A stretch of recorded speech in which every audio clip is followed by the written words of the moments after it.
You and I both know people or dogs that we don't consider particularly sophisticated. We sometimes refer to them as simple or real housewives. But when it comes to truly simple animals, we shouldn't underestimate them, because the animal phyla that we describe as being the least complex actually offer us a vivid way of understanding how animals are structured and also how they evolved. Simple doesn't always mean dumb.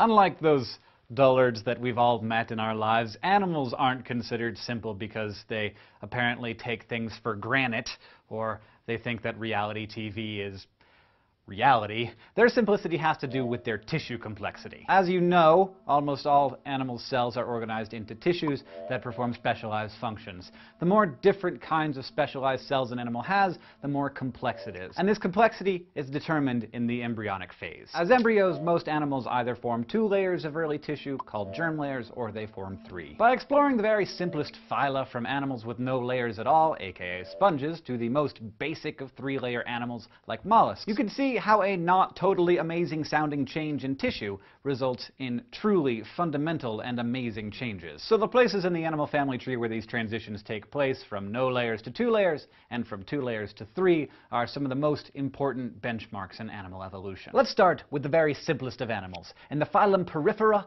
the sponges. They diverged from the protists probably 600 million years ago, and not a whole lot has changed for them since then. If you've been paying attention, you've noticed by now that almost nothing that applies to other animals applies to sponges. That's because they're so frickin' simple. They can't move. They just hang out and filter water for food like bacteria, while some host photosynthesizing microbes and mooch off of them. More important, sponge embryos don't have any layers. They just have cells. This means that sponges don't have specialized tissues or organs, and their cells can take different forms. Some have flagella to force water into the sponge, some are more amoeba-like and wander around distributing nutrients, but these cells can transform into whatever type of cell the sponge needs. For this reason, some scientists argue that sponges aren't even animals at all. They're actually colonies of cells that depend on each other to function. But for our purposes, mainly because they're multicellular eukaryotic organisms that can't make their own food, they still count. And they've managed to diversify into nearly 10,000 different species.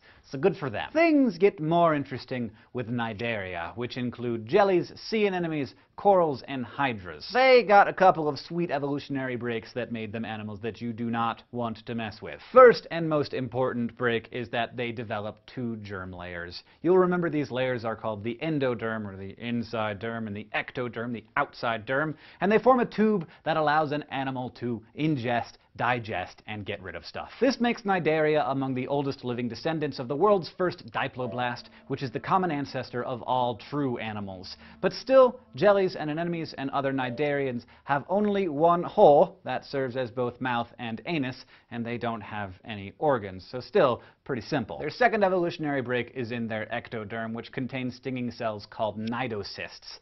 Think Portuguese man-o-war. I once stepped on a dead one. It was dead, long dead, and I wanted someone to cut my foot off. It hurt so much. So now we've got 2-layer animals swimming around, able to move and eat and poop and defend themselves. The animal kingdom is just one evolutionary breakthrough away from a huge, explosion. And we can see evidence of this breakthrough in Platyhelminthes, the phylum of soft, unsegmented worms that includes flatworms, planaria, tapeworms, and flukes. Not super handsome, but these guys are a big deal because they're the oldest existing phylum that is triploblastic, or has 3 germ layers. So in addition to an endoderm and an ectoderm, the embryos form a mesoderm. I know it's starting to sound like just another piece of toast and turkey on a club sandwich, but this development changes everything. Platyhelminthes themselves are pretty simple, but a couple of phyla up the ranks, this new layer allows animals to form true organ systems, the ectoderm forming the brain and nervous system and skin, the mesoderm forming muscles and bones and cartilage, the heart and blood and other very useful stuff, and the endoderm forming the digestive and respiratory systems. And this kind of complexity is only possible because one of the mesoderm's key features, the coelom.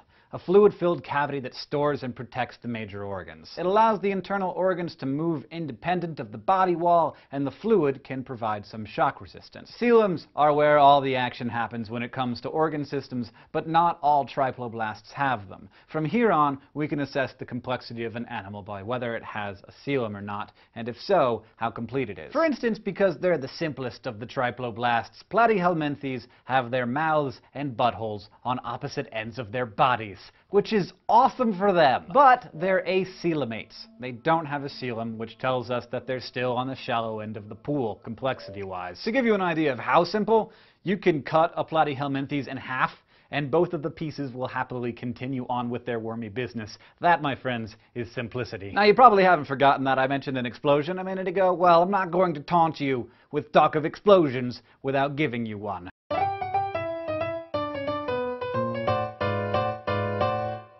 The Cambrian explosion. Not long after germ layers became a thing, say 535 million years ago, life on Earth was undergoing some pretty terrific and rapid innovations. Over about 10 or 12 million years, about half of the animal phyla that exist today started to appear. It remains the most biologically productive period in history. Think of the most creative and vibrant and dangerous experience, and then invite all of Kingdom Animalia to the party, like Burning Man and Comic-Con and Coachella all at once. This is when animals started to look and behave as we know them today. Before the Cambrian, most of the big animals were slow and soft-bodied and ate algae or scavenged. But this explosion of diversity brought all kinds of new adaptations, including predatory ones like claws and defensive ones like spikes and armored plates.